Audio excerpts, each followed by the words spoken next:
The featherweight division has given the UFC some of its most iconic champions and championship moments.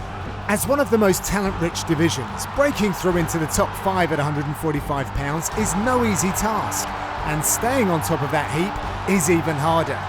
Alexander Volkanovski has emerged as potentially the next great featherweight king, but even he knows he has contenders lining up for their shot at his belt. Let's take a look at the state of the featherweight division. And now! UFC 266 gave us a rare sight, a featherweight title fight that included neither Jose Aldo nor Max Holloway. Alexander the Great put on a performance worthy of joining that elite duo in his defense against Brian Ortega. Volkanovski showed off all his best traits at the T-Mobile. His fight IQ, his excellent technical ability, and most notably, his resistance, as he escaped Ortega's best 2 submissions en route to a rather dominant decision win. Are you kidding me right now? Volkanovski has remained adamant that he is a champion chasing the contenders, but he also knows there's a certain thorn in his side he might need to vanquish for a 3rd time before he can get to the rest of the heap. Hawaii's Max Holloway could have sat back and complained after losing to Volkanovski in a split decision at UFC 251, but instead he returned in January 2021 to put on one of the greatest performances of the year against Calvin Kattar. I'm the best boxer you see, baby! I'm the best boxer! Holloway likely earned another shot at the champion that night, but Blessed wants to fight, and so he found a dance partner in Yair Rodriguez. If Holloway's pace and pressure are too much for Rodriguez, the way it has been for most of the division, that almost certainly puts him on the path towards an epic trilogy bout with Volkanovski. A man who has a bit more work ahead of him is T-City.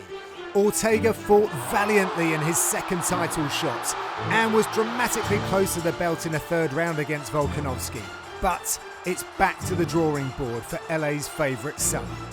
Ortega displayed a more mindful approach to the fight game when he dismantled the Korean zombie on Fight Island, but he also showed his fighter's heart and determination in deep waters against Volkanovski. Still just 30 years old, Ortega is a fan favourite due to his action-packed style and ultra-slick jiu-jitsu, and a plethora of fights are available to him at the top of the division. He might need to defend his spot for the time being, but we certainly haven't seen the last of Ortega in the championship picture. Someone whose presence in that title picture has been missing is Yair Rodriguez. The dynamic Mexican striker has long been thought of as a future title challenger, but suspensions and injuries have kept him out of action for 2 years. At 28 years old, time is on Rodriguez's side, but he's not waiting around for his shots. His fight against Holloway could immediately launch him into a title fight, and given Rodriguez's penchant for devastating flash, he could earn that spot in spectacular style. Chanson Jong knows all about Rodriguez's flash after he went 5 rounds with him in an epic main event in 2018. A rematch could be in order for the Korean zombie after his nice bounce-back win over Dan Ige in June. After the fight, he called out Max Holloway, but he could be lined up for the loser of Holloway versus Rodriguez. Everyone knows they're in for a fun and action-packed fight whenever the zombie walks to the octagon. But at 34 years old, he seems to know the time is now for a title run. Everybody! Kattar landed a Boston bomb tonight! Boston's Calvin Kattar was one of the breakout performers in 2020, and he parlayed that success into a main event against Holloway to start 2021. Although the result didn't come for Kattar, he displayed his toughness and heart, weathering all 5 rounds of Holloway's onslaught while getting in several good shots of his own. After taking the requisite time to recover and regroup, Kattar has his eyes on anyone who will put him back into that position. Ladies and gentlemen, how about it? Calvin Kattar. That opportunity now comes in the form of Giga Chikadze, and a win over him will solidify his spot and put him back on a path towards the top of the division. Getting into the top 5 at 145 pounds is difficult, in part because the windows of opportunity are small, but also because the rest of the division is so saturated with talent. Arnold Allen and Josh Emmett are two fighters who've methodically worked their way up the rankings and are on the cusp of their own breakthroughs.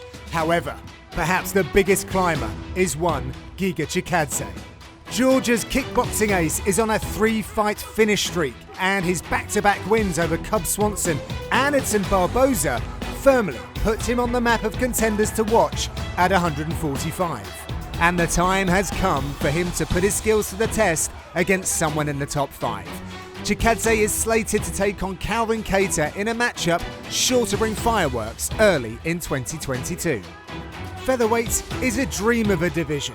The champion wants to be active and is open to all comers. The challengers boast a myriad of problems to one another, and there are up-and-comers galore waiting in the wings. The elite crowd at the top are in their prime, so frankly, the real winners here are us fight fans.